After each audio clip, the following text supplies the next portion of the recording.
মোবাইলে যখন কোনো রেসিপি দেখি তখন আমার মনে হয় কখন সে রেসিপিটা বানাবো, মাথায় তো ঘুরপাক খেতেই থাকে।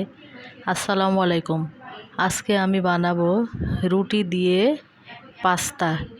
এর জন্য ফার্স্টে আমি একটু হালকা গরম পানি দিয়ে আটাটা মাখিয়ে নিয়েছি, আর এখানে পেঁয়াজ কুচি আর সবজি, কয়েক রকমের সবজি কেটে রেখেছি, আর রুটিগুলো বানিয়ে নিলাম। আর এখানে গরম পানি, ফুটন্ত গরম পানিতে আমি রুটিগুলা পরপর তিনটাই দিয়ে দিয়েছি।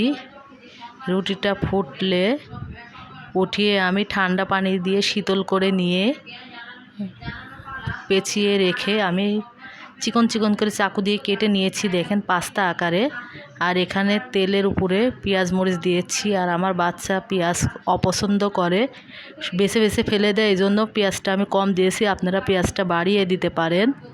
আর এখানে সব রকম সবজি, শীতকালীন কালারফুল সবজিগুলো দিয়েছি। বাচ্চারা তো এমনি সবজি খেতে চায় না, পাস্তার সাথে দিলে খাবার। এখানে সস ইউজ করেছি, সস দেওয়ার পর আমি একটা ডিম ভেজেও দিয়েছি, আর মুরগির মাংস স্লাইড করে কেটে দিয়েছিলাম।